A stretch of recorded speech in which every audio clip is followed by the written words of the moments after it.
यह कहानी केवल मनोरंजन के उद्देश्य से लिखी गई है। इसमें वर्णित घटनाएं, पात्र और स्थान पूर्णतः काल्पनिक हैं। किसी भी जीवित या मृत व्यक्ति, समुदाय या स्थान से इसकी कोई समानता केवल एक संयोग मानी जाएगी।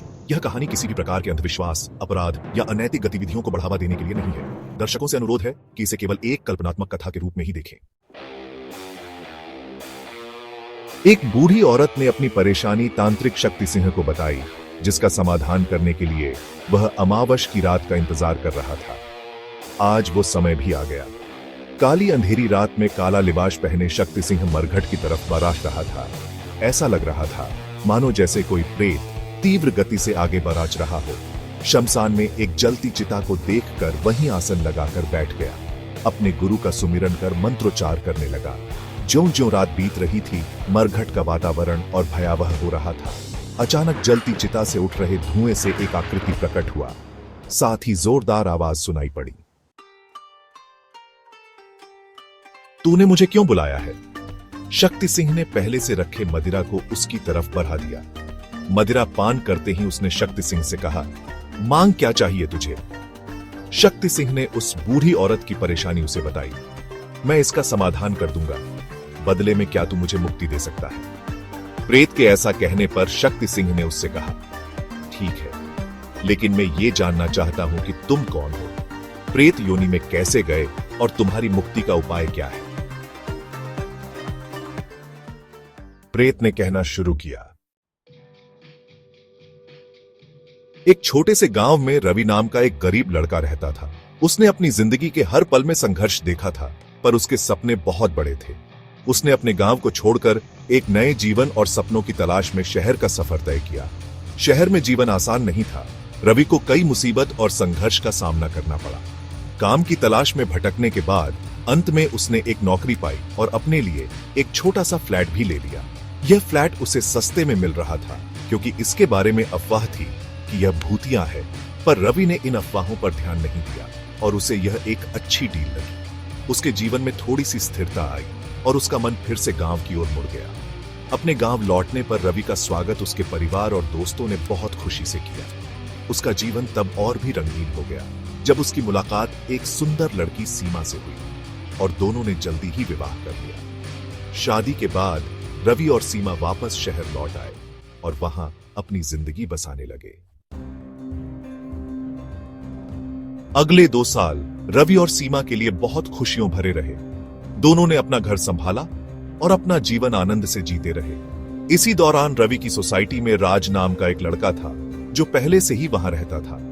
रवि और राज जल्दी ही दोस्त बन गए। दोनों ने एक दूसरे के सुख दुख में हमेशा हाथ बटाया। एक दिन राज को रवि के घर पर भोजन पर बुलाया गया। राज और सीमा की यह पहली मुलाकात थी, मगर इस मुलाकात में एक अजीब सी बात थी। जब सीमा ने राज को देखा तो उसके चेहरे पर एक अनजानी सी छाया छा गई, जैसे उसने राज को कहीं देखा हो। भोजन के दौरान राज ने मस्ती मस्ती में एक कहानी सुनाई कि उसके पूर्वजों की एक पुरानी हवेली थी, जिसमें एक खजाना छुपा हुआ था। सबने इस बात को मजाक समझा, मगर रवि के मन में यह बात कहीं बस गई। भोजन के बाद एक शानदार शाम का माहौल बना। राज सीमा की तारीफ करने लगा। रवि, तुम्हारी पत्नी सच में बहुत खूबसूरत है। इसकी आंखों में एक अजीब सी चमक है, जैसे अंधेरों में भी रोशनी फैला दे, और उसके होंठ जैसे किसी शायर की गजल। ऐसी सुंदरता तो एक कलाकृति जैसी लगती है। यह कहकर राज एक पल के लिए सीमा की तरफ देखने लगा। सीमा भी मुस्कुराई, पर उसके चेहरे पर एक अजनबी सी लज्जित भरी मुस्कान थी। रवि ने इसे एक मजेदार तारीफ समझा, लेकिन उसे अंदाजा नहीं था कि यही तारीफ आने वाले समय में एक नया मोड़ लाने वाली है। अगले कुछ दिनों में राज और सीमा की मुलाकातें बढ़ने लगी और धीरे धीरे एक अनजानी नजदीकियां बढ़ गई। रवि ने ध्यान दिया कि सीमा अक्सर रात को देर तक जागती थी। उसके फोन पर अनजान नंबरों से संदेश आने लगे थे। एक बार उसने देखा कि सीमा किसी से बात कर रही थी और उसके चेहरे पर अजीब सी घबराहट थी। यह सब देखकर रवि के मन में शक जागने लगा। एक रात जब रवि अपने कमरे में सो रहा था, तभी एक तेज हवा का झोंका आया और उसके बिस्तर के पास की मेज से एक पुरानी डायरी गिर गई। उस डायरी को देखकर उसके होश उड़ गए, क्योंकि उस पर पुरानी स्याही से लिखा था, वीर सिंह का श्राप। जैसे ही उसने डायरी पढ़ी, उसे पता चला कि वीर सिंह राज का दादा था, जिसने एक भयानक पाप किया था, एक अनजान औरत का खून। मरने से पहले उस औरत ने श्राप दिया था कि वीर सिंह का वंश हमेशा धोखे और पापों से भरा रहेगा। रवि का शक और बढ़ गया। एक दिन जब उसने सीमा का फोन चेक किया तो उसमें एक होटल का संदेश मिला जिसमें राज और सीमा एक साथ थे। यह देखकर रवि का दिल टूट गया। उसने सबूत इकट्ठा करने के लिए एक दिन राज के फ्लैट में छुपा हुआ कैमकॉर्डर लगाया। इसी बीच रवि के फ्लैट में अजीबोगरीब घटनाएं होने लगी। रात को किसी के होने का एहसास होता, हवा का अनजाना झोंका और कभी-कभी एक भूतिया साया भी दिखाई देता। एक रात जब रवि बिल्कुल अकेला था, उसने अपने कमरे में एक पुरानी तस्वीर देखी जो किसी ने उसकी मेज पर रख दी थी। तस्वीर में वही पुरानी हवेली थी जिसमें राज ने खजाने की बात की थी। एक रात उस आत्मा ने रवि को एक खौफनाक सपने में दिखाया कि उसकी पत्नी सीमा और राज एक प्लान बना रहे हैं उसकी हत्या करने का। यह सपना एक चेतावनी थी। रवि ने जब यह सब देखा तो उसने तुरंत इस बात को रिकॉर्ड करने का फैसला किया। एक दिन जब रवि ने कैमकॉर्डर से राज और सीमा के बीच होने वाली बातें और उनके आपत्तिजनक पलों को रिकॉर्ड कर लिया तो उसने तुरंत पुलिस को सूचना देने का फैसला किया। पर इस बीच राज और सीमा को इस बात की खबर हो गई कि रवि उनके खिलाफ सबूत इकट्ठा कर रहा है। डर के मारे राज और सीमा ने रवि की हत्या करने का प्लान बनाया और एक रात जब रवि घर पर अकेला था, उन्होंने उसकी हत्या कर दी। रवि की हत्या के समय राज ने उससे कुछ मार्मिक बातें कही। रवि, हमने हमेशा एक दूसरे के सुख दुख में हाथ बटाया, पर प्यार और धोखे के इस चक्कर में सब कुछ खो दिया। तुमने जो भी अपने सपने देखे थे, उनका टूटना मुझे भी दर्द देता है। शायद यह सब होने का एक कारण था जो हम कभी नहीं समझ पाए। राज के इन शब्दों ने एक मार्मिक क्षण बना दिया जिसमें रवि अपने प्राण त्यागता है।